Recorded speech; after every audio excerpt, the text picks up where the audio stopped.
Assalamualaikum warahmatullahi wabarakatuh. Baiklah, izin Bapak, di sini kami akan menampilkan video diskusi kami mengenai bab 5.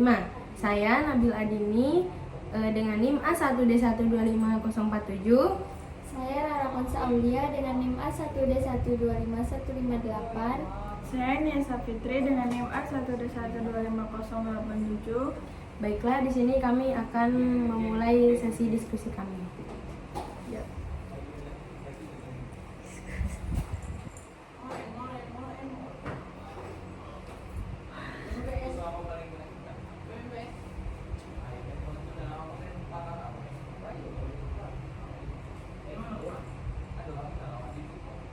Mana bukunya?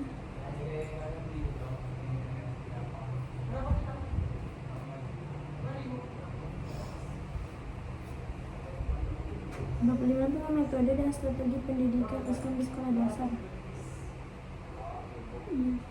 Kalau kemarin itu penerapannya ya.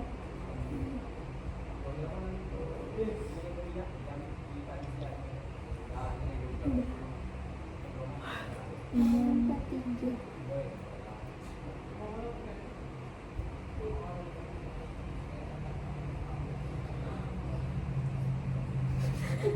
Maaf Pak.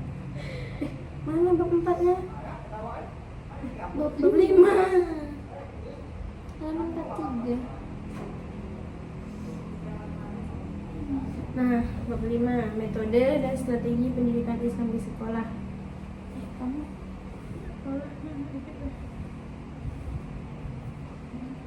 nih, kalau misalnya ini apa sih? Pendidikan Islam di tingkat sekolah dasar itu menekankan integrasi antara ilmu pengetahuan umum dengan ini enggak tahu apa. Coba Itu asal-asalnya. bisa kok dari malam. Dari malam. Nah.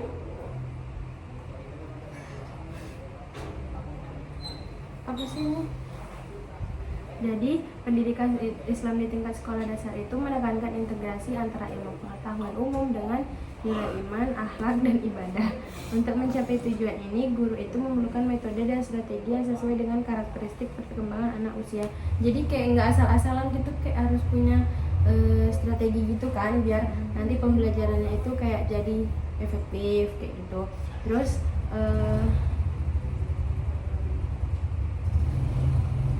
dalam tradisi dan sangat peka pada keteladanan.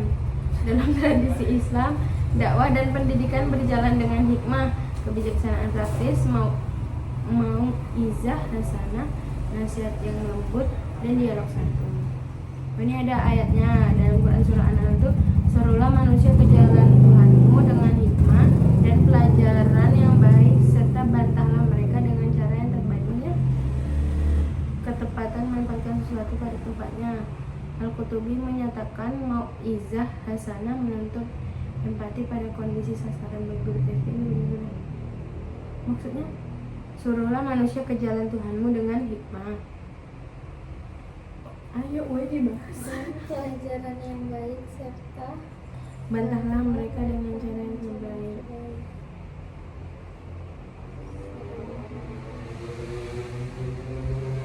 Apa yang kau buat? Yang kau buat tadi malam? oh, bukan ada ini. Nah, jadi ini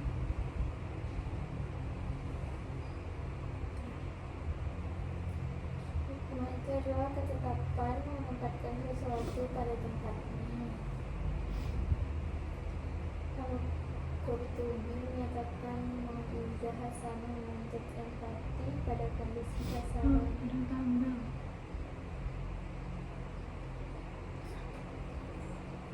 Ada pustaka. Iyalah, emang Apa? itu nama buku bapaknya kan ada pustaka. Yang buku baru tapi isi.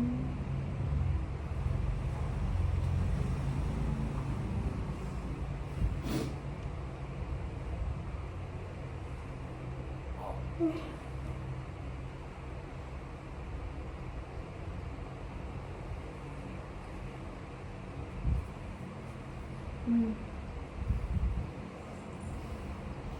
Jadi bab ini kayak ngejelasin, kayak menawarkan gagasan kalau misalnya yang cukup ideal itu tuh pendidikan Islam tuh nggak hanya soal transfer ilmu, tapi pembentukan habitus atau kebiasaan hidup berbasis nilai seperti sidik, amanah, dan adil.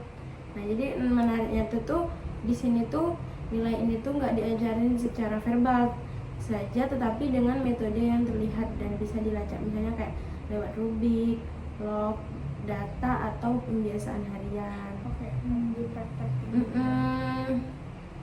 Itu kayak kalau ditarik ke realitas sekolah tuh kayak muncul ada beberapa hal-hal gitu, kayak pertama kayak keteladanan guru itu kan uswatun hasanah kan. Itu tuh disebut sebagai inti, tapi juga tuh jadi titik paling rentan, karena nggak semua guru itu tuh kayak siap menjadi kurikulum hidup.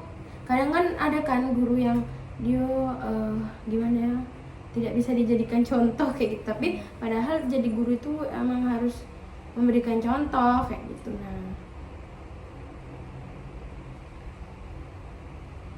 keberhasilannya tuh kayak bergantung pada kualitas personal guru, bukan desain pembelajaran aja.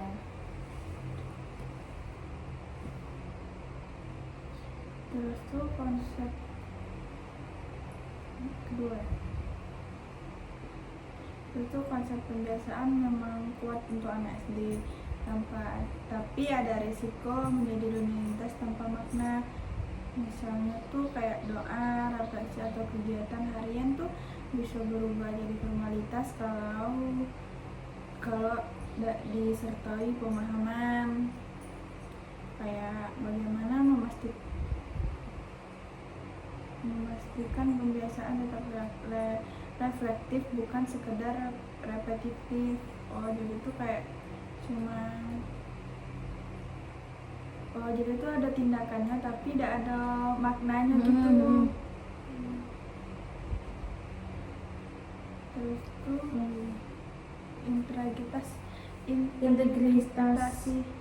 integritas tuh kayak nilai kejujuran gitu loh. Integrasi itu kayak integrasi untuk dengan kayak guru itu tuh nggak cuma tahu dasarnya atau dalilnya, tapi juga tahu kayak tapi bisa kayak menghubungkan konsepnya secara natural kayak di kehidupan sehari-hari. Jadi dia tuh nggak cuma tahu teori, tahu dasarnya, tapi tahu penerapannya gitu nggak sih? Terus tuh ada lagi pendekatan seperti diskusi, CTL, dan project based learning, dan itu sangat bagus untuk membangun pemahaman konseptual gitu. Tapi ini tuh di sisi lain tuh menuntut waktu, manajemen kelas, dan kesiapan siswa. Di sekolah yang jumlah siswa besar atau fasilitas terbatas, strategi ini tuh sulit diterapkan secara optimal. Mungkin bisa pakai strategi yang lain. Ya juga tentang ekologi integritas, bahwa nilai itu harus terlihat dalam sistem. Itu ada bukti, prosedur, dan refleksi. Ini tuh sebenarnya langkah maju karena pendidikan karakter sering gagal karena tidak terukur. Tapi di sisi lain muncul pertanyaan, apakah semua nilai bisa diukur tanpa kehilangan esensinya?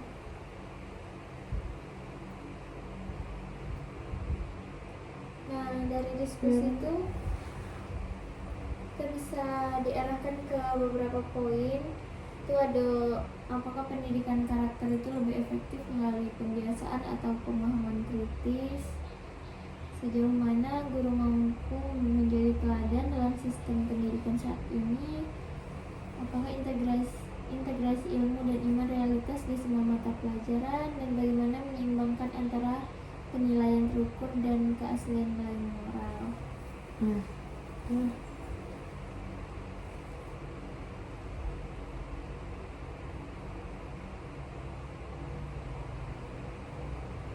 Jadi pendidikan Islam dari konsep ke praktik nyata, kayak misalnya kayak di sini tuh menekankan bahwa nilai seperti jujur, amanah, dan adil itu harus terlihat dalam aktivitas sehari-hari. Kayak nggak cuma sebatas teori, sebatas kayak kalian harus jujur, kalian harus ini, tapi kita sebagai guru itu harus menunjukkan keseimbangan antara perkataan dan perbuatan yang kita lakukan gitu. Jadi harus jadi itu kayak ini tuh kayak sebagai kritik halus sama praktik pendidikan gitu loh, terhadap praktik pendidikan yang kadang tuh cuma apa ya, cuma menekankan ke arah nilai atau angka, bukan pembiasaan pembentukan karakter dan adab itu sendiri. Sedangkan kayak dia gak jujur demi kayak di pembahasan sebelumnya, dia gak jujur demi nilai kayak gitu kan. Itu jadi terkadang pendidikan di Indonesia itu lebih menekankan pada nilai akademiknya, bukan pembentukan karakter dan adabnya. Makanya di bab-bab sebelumnya itu Jelasin tentang kalau guru tuh harus beradab, konsep profetik tunai yang merujuk pada sifat-sifat kenabian, amanah, tauhid, fatona, itu kan harus kayak sebagai murabi gitu. Iya harus jadi role model, uswatun hasanah. Jadi kayak misalnya harus jadi kepribadian guru. anak itu tuh bisa ngejelasin arti jujur itu apa, tapi kadang di ujian itu dia masih nyontek kayak gitu, kayak pokoknya melakukan hal-hal yang itu tuh dilarang, maksudnya kayak melanggar integritas gitu, kejujuran, nilai integritas. Nah misalnya kayak anak itu tuh hafal tentang ayat amanah tapi dia nggak mengerjakan tugas, kayak gitu. Jadi tuh di bab ini nih menawarkan solusi tuh bahwa tuh yang tadi sudah dibicarakan, kayak nilai itu harus dilatih lewat sistem seperti rutinitas, rubrik, dan bukti, bukan hanya diajarkan. Nah kayak misalnya kayak selama ini tuh di sekolah tuh lebih banyak mengajarkan nilai daripada melatih nilai. Daripada melatih nilai, karena kayak ya kadang-kadang datang sekolah belajar, kadang kayak cuma keadaan. Nah yang kedua ada keteladanan, dimana ini nih kekuatan besar sekaligus kelemahan utama. Karena apa? Karena konsep uswah hasanah itu sangat kuat. Anak SD memang lebih banyak meniru daripada memahami. Ya kan, dia kan anak sekolah dasar itu cenderung mencontoh dari gurunya dalam kehidupan sehari-hari. Makanya kita sebagai guru harus menjadi role model, nggak dituntut sempurna, tapi kita harus konsisten kayak membentukkan adab, karakter, dalam berbahasa tuh sopan kayak gitu kan. Soalnya kan kita setiap harinya berinteraksi dengan anak itu sendiri.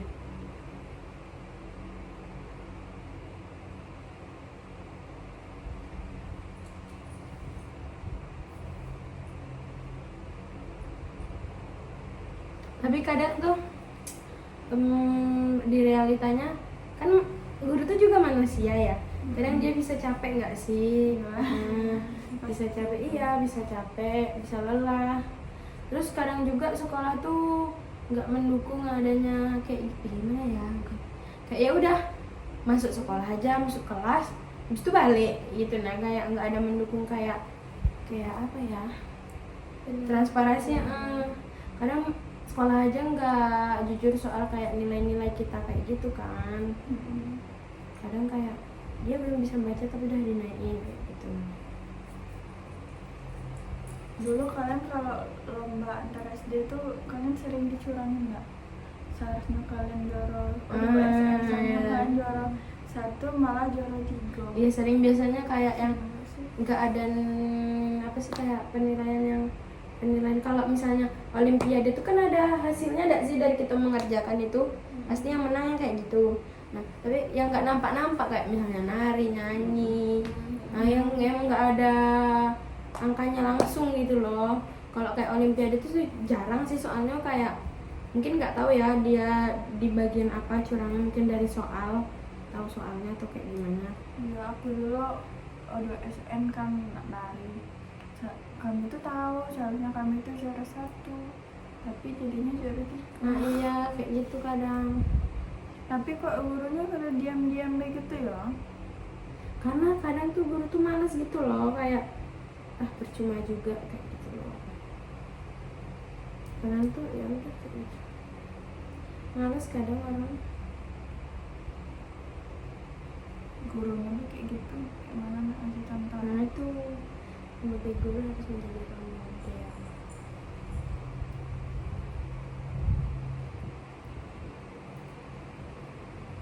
Terus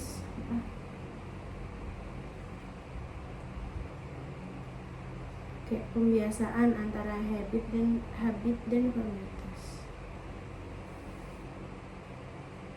Pembiasaan itu powerful, apalagi untuk anak SD, tapi masalahnya itu kebiasaan tuh bisa kehilangan makna kalau dilakukan tanpa kesadaran. Misalnya kayak doa sebelum belajar. Nah, jadi hafalan otomatis kayak gitu kan. Kayak refleksi itu kayak cuma hanya formalitas karena disuruh. Jadi kayak apa ya? Kayak gimana sih kita ngejaga pembiasaan tetap hidup dan tidak jadi rutinitas kosong gitu.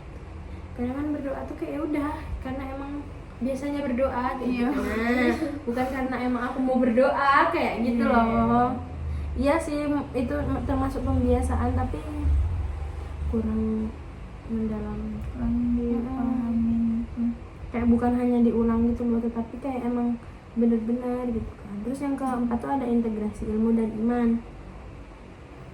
Tapi ini tuh paling sering dibicarakan tapi paling sulit diterapkan. Guru belum terbiasa berpikir integratif, sering terjadi pemaksaan ayat yang tidak nyambung. Maksudnya? Kayak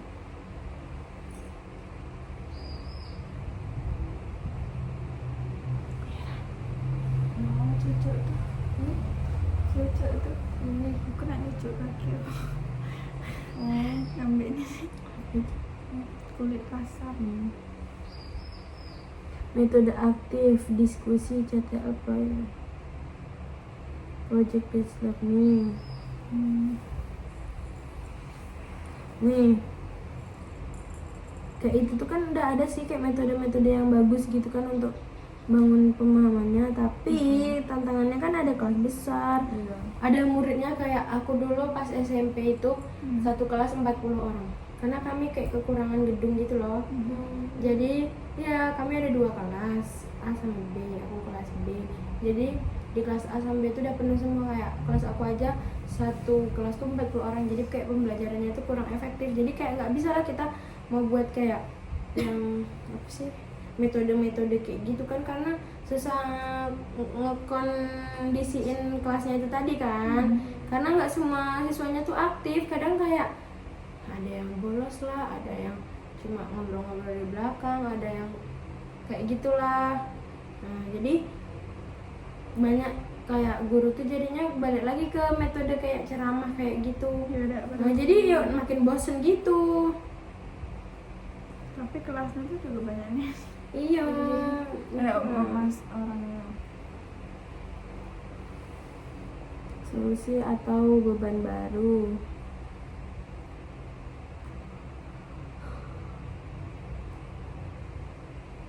Nah, ekologi integritas itu ide paling kuat dalam bab ini. Konsepnya ini sebenarnya inti dari semuanya. Nilai itu bukan hanya diajarkan tetapi dibangun lewat sistem yang konsisten. Emang yang realitas diterapkan kayak gitu. Jadi nggak cuma kayak teori kayak gitu kan. Kadang kebanyakan teori tapi realitasnya dia nggak bisa ngejalanin gitu kan. Contohnya kayak ada bukti kerjanya, ada transparansi, ada refleksi. Kayak IPA dan IPA. Ini kayak ada pencegahan korupsi sejak dini, tapi nanti pas besar korupsi itu kayak gimana? Kalau yang orang kayak gitu tuh karena enak duit banyak. Iya. Itu kan kalau anak emang terbiasa jujur dalam hal sekecil apapun, misalnya mencatat data, itu bisa terbawa sampai dewasa. Iya, kayak orang yang suka nulis kan. Tapi ya itu tantangannya di luar kan nggak cuma kalau di sekolah tuh kan kita bisa ini kan kayak ngasih tugas atau pembiasaan ke nilai-nilai kejujuran gitu di sekolah. Tapi kan di lingkungan luar kayak di sekitar rumah atau tempat dia bermain kayak gitu kan berbeda-beda, bermacam-macam. Oh sekarang juga kayak SMA tuh kan kita udah boleh ada sih ngerokok. Kalau kita ketahuan ngerokok pakai baju sekolah kan dapat sanksi. Kecuali kalau tidak pakai baju sekolah, apa maksudnya?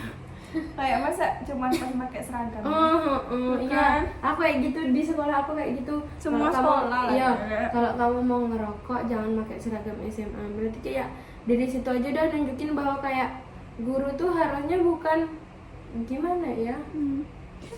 Kayak aneh gitu loh, dia kayak nggak usah ngerokok tapi kayak kalau kamu nggak pakai baju SMA nggak apa-apa. Itu tuh kayak agak jujur janggal.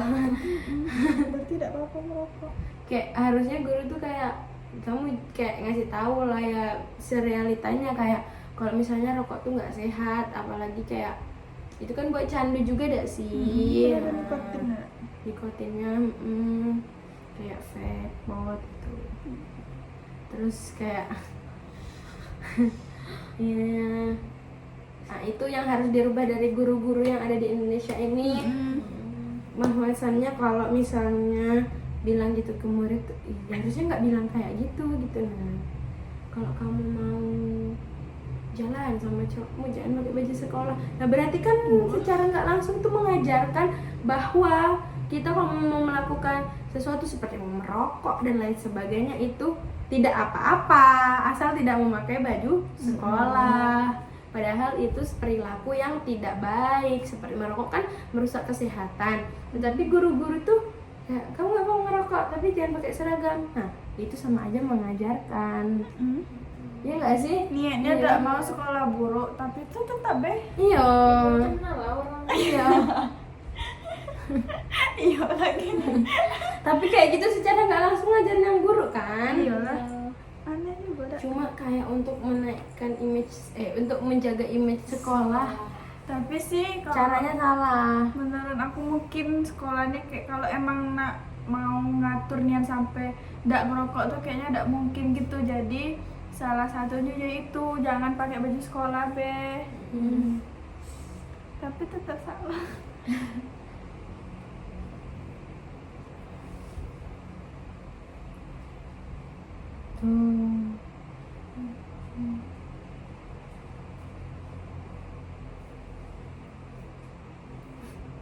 Terus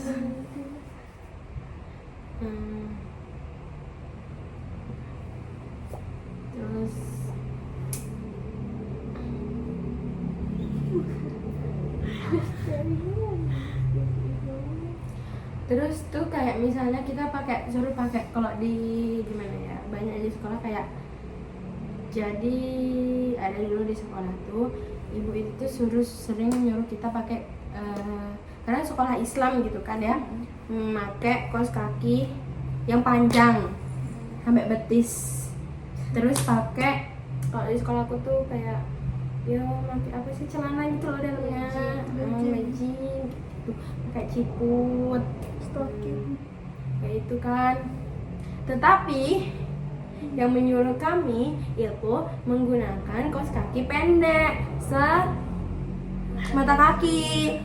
Nah mulai dari situ kami nih kayak karena udah lama nggak diadain kayak apa sih razia. Nah kami tuh udah lama nggak razia gitu waktu kelas 12 kami nengok lah kan ya dia tuh pakai kaos kaki pendek. Habis itu kita ikut-ikut.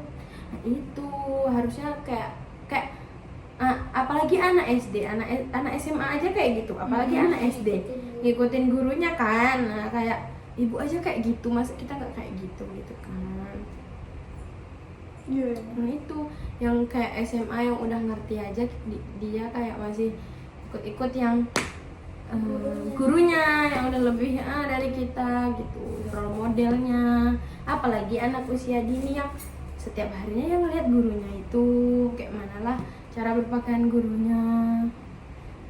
Jadi kalau misalnya adabnya sudah bagus, gurunya itu menjaga adabnya konsisten, maka dari penampilannya pun dia akan mengikuti seperti adabnya bagus gitu kan, rapi, sesuai peraturan. Tapi kita jadi guru tuh juga harus cantik kan.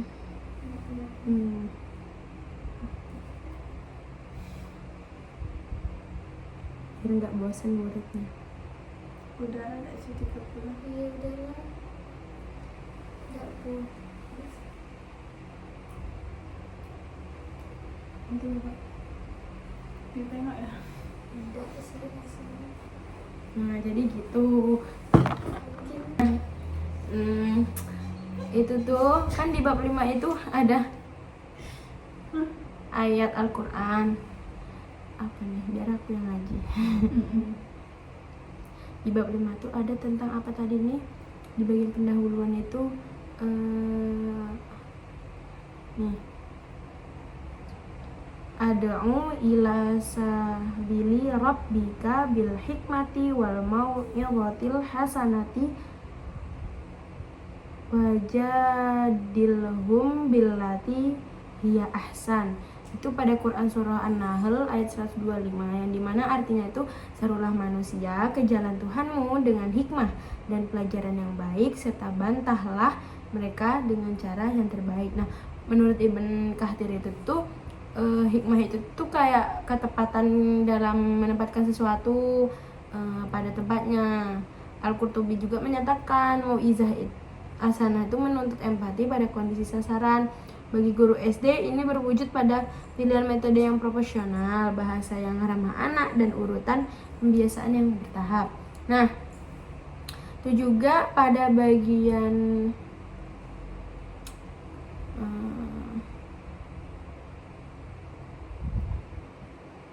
keterpaduan ilmu itu,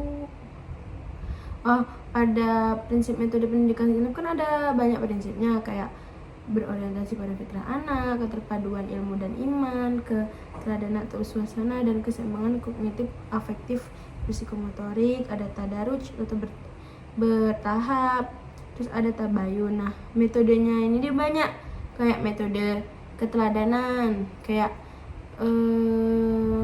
dia tuh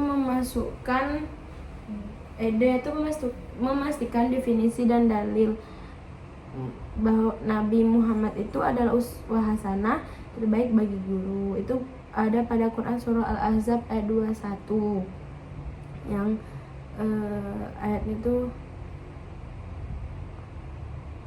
laqad kana fi rasulillahi uswatun hasanati. Nah, yang itu pokoknya ayatnya. Terus ini ada gentian.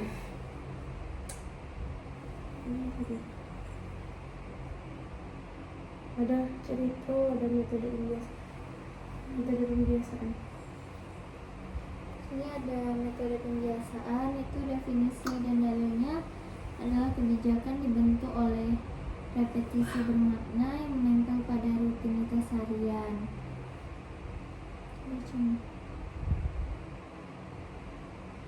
Ayatnya itu ada pada Quran surah Al-Muqtadir, Wasiyah baka fatahir, dan pakaianmu bersihkanlah. Nah, praktik kelas bisa mencakup rutinitas 10 menit, doa, tujuan, nilai hari ini, cek alat, refleksi 1 menit jujur. Cek alat belajar gitu ya. Mm-mm. Terus ada metode apa lagi? Metode cerita, Kayak bercerita kayak gitu, apa namanya itu? Qur'aniyah dan Nabawiyah. Itu metode Mau'izah hasanah, nasihat menyentuh hati. Tapi susah nggak sih anak sekarang di nasihat itu? Apalagi Gen Alpha. Gen Z aja susah. Suara hati kita tuh dikeluarin sama Gen Alpha. Dan metode targib, motivasi dan peringatan, menyeimbangkan dorongan, harapan, targib dan kewaspadaan, tarhib dalam bingkai rahmah, dari ancaman, nakut-nakuti, Udah ya Rah. tentang konsekuensi alami dan perhatikan. Pokoknya ada strategi implementasi, kayak matematika tuh kayak banyak ya, kayak ada contoh kegiatannya gitu loh. Kayak matematika itu tuh kayak bagi kue, adil, zakat sebagai, kalau zakat kan ada ininya siapa namanya, takaran. IPA kayak siklus dan hemat air di sekolah. Kalau bahasa Indonesia menulis instruksi dan laporan observasi. PPKN itu simulasi musyawarah kelas. PA itu tilawah dan akhlak harian praktik budi benar. Jadi kayak bisa dibuat kayak contoh dalam kehidupan sehari-hari yang sangat-sangat sederhana. Jadi kesimpulan pada bab ini tuh menegaskan bahwa metode Islami itu bekerja bukan karena nama-namanya, tetapi karena desain bukti yang menyertainya, uswah yang terlihat, pembiasaan yang terlacak, dialog yang terstruktur, dan proyek kontekstual yang diaudit. Dengan pola tersebut, nilai sidik, amanah, dan lain-lain itu tidak berhenti di ranah kognitif saja, kognisi saja, melainkan menjadi